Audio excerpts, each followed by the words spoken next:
Hello, my name's Serena and I'm 30 years old. I made the mistake of marrying a man with more issues than you could ever imagine. You see, I had this notion that love could conquer all, that I could fix him and make him see his worth. Oh, how wrong I was. Love may be powerful, but it can't teach someone how to love themselves. My ex, let's call him Rob, had an unhealthy obsession with pleasing his parents. And I'm not talking about your typical desire for parental approval. No, it was an all consuming obsession that dictated his every move. It was as if he believed that his worth as a person was entirely dependent on his parents' validation. Now, let's talk about his lovely parents, shall we? We'll call them Mr. and Mrs. Smith for the sake of anonymity. They were the epitome of neglectful parenting. They rarely showed any genuine interest in their son's well-being, leaving him constantly starved for their attention and approval. It was a heartbreaking sight to witness, but I soon realized that I couldn't fill the void that his parents had left behind. To make matters worse, Rob had a nasty habit of squandering our hard-earned savings at his parents' whims. Can you believe it? I'm talking about extravagant gifts, lavish vacations, and all sorts of unnecessary expenses. It was like money was pouring through our fingers straight into the pockets of Mr. and Mrs. Smith. Naturally, this financial irresponsibility became a major point of contention between us. We would argue endlessly about his reckless spending and his inability to prioritize our future. It felt as though I was constantly battling against his parents' influence, and it took a toll on our marriage. But here's the thing, despite the chaos and the endless arguments, I never stopped caring for Rob. I wanted him to break free from the shackles of his parents' expectations and find happiness within himself. However, it became clear that my love alone couldn't save him from the clutches of their toxic influence. Oh, hold tight, folks, because things are about to get even more intense in this roller coaster of a tale. So, one day, Rob approaches me with an air of seriousness, claiming that he has something important to tell me. Now, I'm no stranger to his antics, but little did I know that this conversation would lead to our worst fight yet. Serena, I need to talk to you about something important. All right, what is it? You know my parents are retiring, right? Well, I want to surprise them with a luxury trip. It's going to be quite expensive. That's fine as long as you're using your own money. I can't bear another argument about our savings. I can't afford it on my own. I need to use our savings for this trip. Rob, if you can't afford it, then maybe it's not a good idea to spend so much. Then he snapped at me. You don't understand, Serena. I love my parents and I'd do anything for them, even go above and beyond. Love shouldn't be measured by lavish expenditures. It's about being there for each other, supporting one another. But this trip is important to them. I want to make them happy. And I want us to be financially stable. Using all our savings for a trip is not responsible. You don't get it. This is something I feel compelled to do. I want to give my parents the world. Rob, we can show love and support without sacrificing our financial security. We need to find a reasonable solution. But I thought you'd understand. They mean the world to me. And you mean the world to me too, but we can't ignore practicality. We need to find a balance. You're just being selfish. I can't believe you won't support me in this. It's not about being selfish, Rob. It's about being responsible and planning for our future. How much will this cost anyways? I need all of it. My jaw dropped. I couldn't believe what I was hearing. This man had the audacity to ask me if I was willing to use all of our savings? He must have lost it. All of our life savings, Rob? Are you sick? Wow, Serena. I didn't think you'd be this heartless. You think money grows on trees? What makes you think that you can say crap like that and be so nonchalant about it? Well, I was planning on getting the money back. Oh, you were going to get $70,000 back. Okay, then that works then. No problem. Really? No, Rob, not really. I was being sarcastic. It's too much, and I won't allow it. Stop treating me like I'm a child. Then stop acting like one. I thought you were the person who would understand and stand by me. I do stand by you, but not at the expense of our financial stability. We need to think this through. The argument had escalated to a point where not only our voices were raised, but also a few things decided to go airborne and smash into a million pieces. Good times, right? And then, out of the blue, Rob drops the bomb. If you can't support me on this, then I want a divorce. Oh boy, he thought I'd start begging him to stay, fighting tooth and nail for our crumbling marriage. But guess what? I didn't take the bait. Nope, not this time. Instead, I summoned all the calm and poise I could muster and shot back. Okay, Rob, if that's what you really want. The shock on his face was priceless. He expected tears and desperate pleas, but instead, he got me standing my ground. I was done coddling and enabling this man. If he wanted to squander his resources, then he was more than welcome to. I didn't hold back. Oh no. I laid it all out on the table. I told him it was time for him to realize that his attempts to win his parents' approval were about as effective as using an umbrella in a hurricane. Pointless, my friend. He tried to argue, but I shut him down with a simple gesture, raising my hand as if to say, "Hold up, buddy." I told him I was tired. Tired of fighting for a love that was based on unrealistic expectations and the constant need for validation. It was time for me to take a stand. You want to spend your money impressing people who couldn't care less. Knock yourself out, buddy. But as for me, I'm done living in this cycle of disappointment and broken promises. Boom. The truth hit him like a ton of bricks. The reality of our situation sunk in, and it wasn't pretty. Our marriage had become a battleground, and it was time to wave the white flag and find our own separate paths. It had been a month since the papers were signed, sealed, and delivered, marking the official end of my turbulent marriage to Rob. And let me tell you, the sense of freedom and relief is absolutely intoxicating. No more sniveling, no more constant battles over money and his parents' approval. I can finally breathe without the weight of his insecurities dragging me down. Life was looking brighter by the day, my friends. Now, I won't lie, Rob did try to worm his way back into my life. He reached out, acting all concerned, asking how I was doing. But I saw right through his little charade. I wasn't about to fall for his tricks again. Fool me once, shame on you. Fool me twice, well, you know how the saying goes.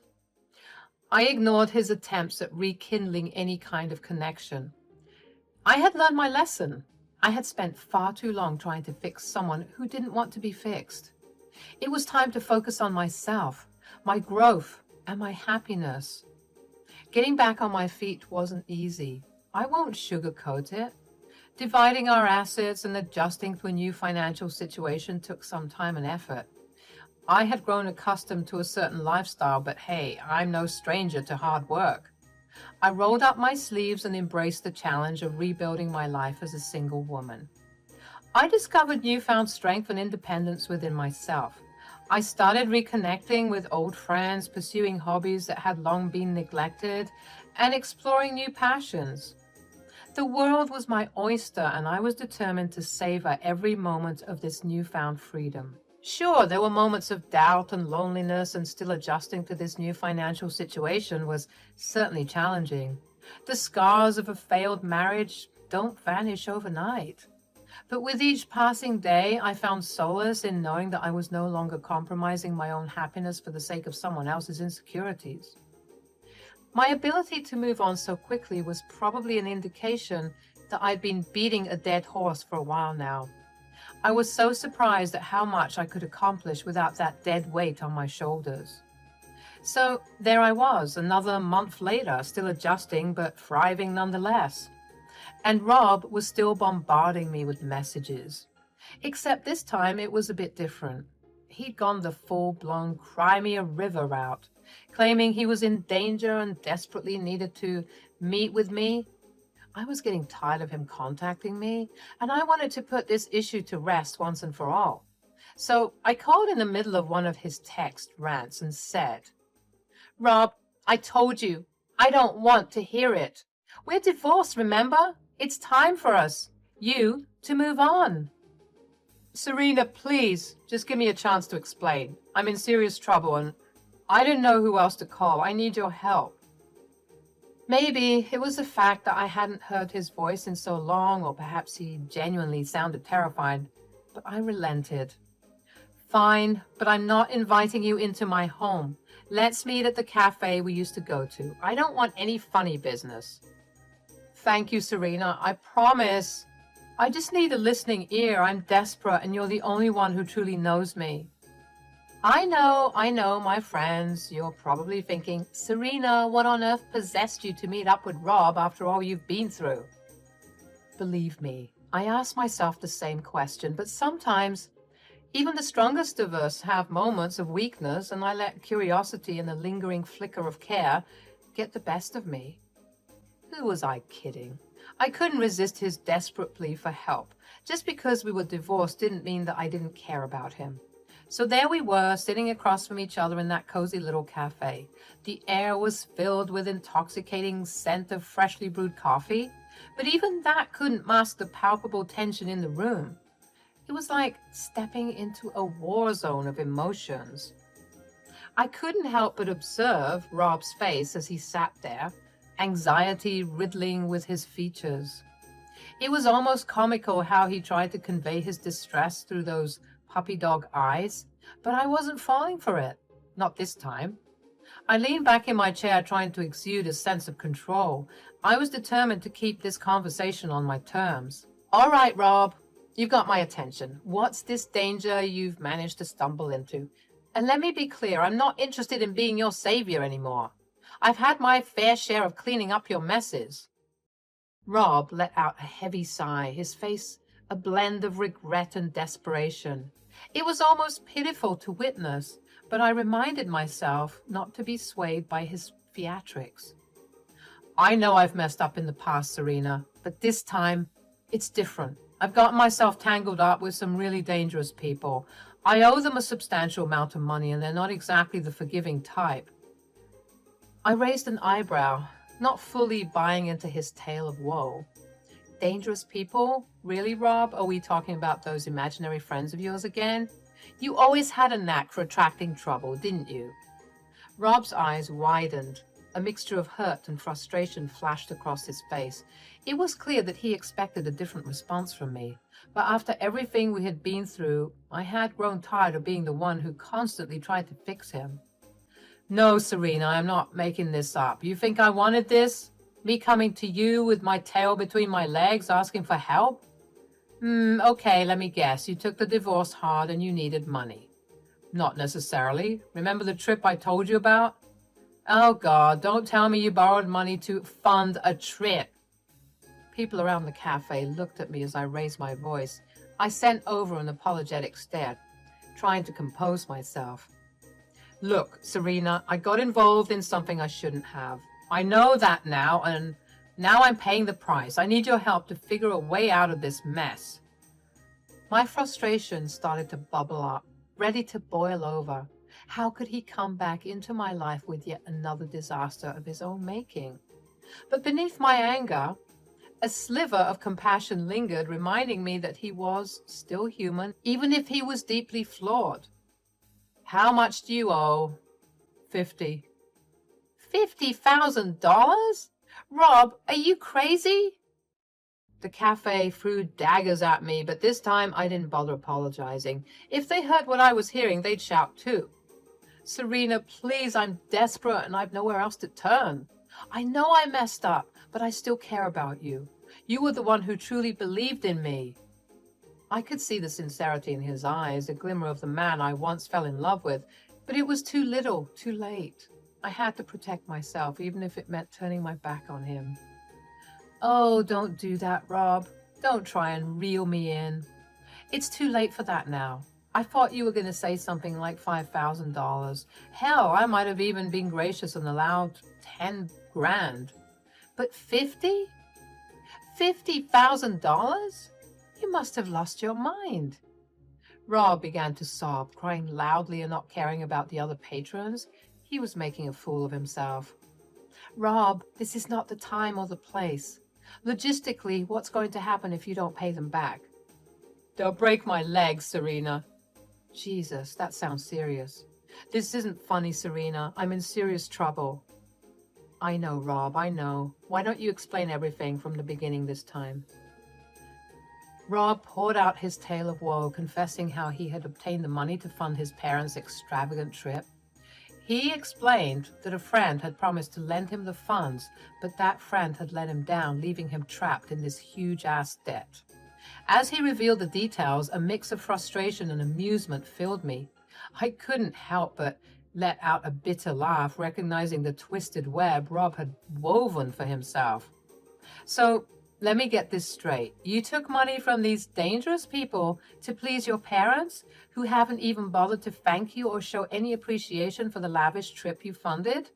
Is that what you're telling me? Rob's expression grew sullen, tears streaming down his face, the weight of his actions finally sinking in. He shook his head, his voice laden with regret. It's true, Serena. My parents haven't even reached out to me since they embarked on their grand adventure. It's like I'm invisible to them.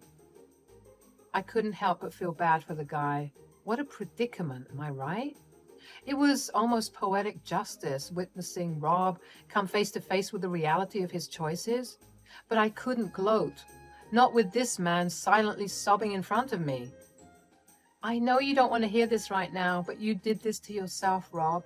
I told you that it wasn't wise. And what's worse, you divorced me over it. And now here you are, not knowing what to do. You chased their approval, poured your life savings into fulfilling their desires, and they haven't even bothered to acknowledge your sacrifice. As much as it hurts, this is a hard lesson you needed to learn. It was a bitter pill for both of us to swallow. Rob had placed his self-worth in the hands of those who were incapable of appreciating his efforts. And I had to come to terms with the fact that I couldn't save him from his missteps any longer. I was hoping that now, with his legs in danger, he would understand that I was always on his side, and that his reducing himself to just a puppet that pleased his parents led to his downfall in the end. As the reality of the situation settled upon us, silence enveloped the cafe. The weight of our shared history, of all the broken promises and shattered dreams, hung heavy in the air. At that moment, I knew it was time to walk away for good. No more second chances, no more futile attempts to mend what was irreparably broken. Rob had to face the consequences of his actions, and I had to find my own path towards happiness. I hope you find a way out of this mess, Rob. What? You're not going to help me? What the heck?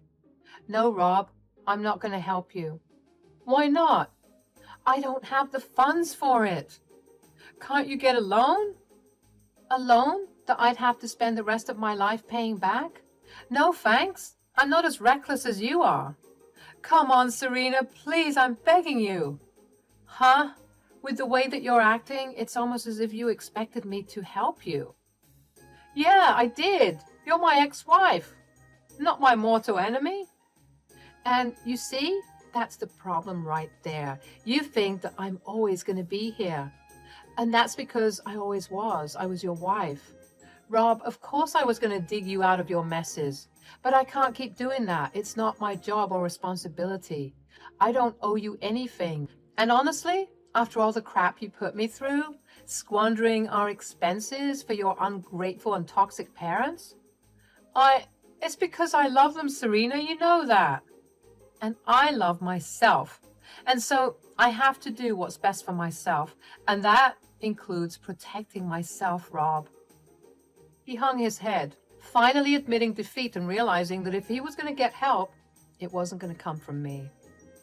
Because it's free, I'm going to give you some advice. Leave the country. Pack up your life and move somewhere where they can't find you.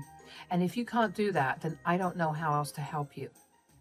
Rob just sat in silence, almost pouting like he was irritated at my refusal to help him. It's time for us to part ways. I can't keep getting caught in the storm of your life. We both deserve a chance at finding our peace. I wish you well, Rob. I mean it. If you wish me well, you'd help me out. Ugh, goodbye, Rob. I'm getting a new number.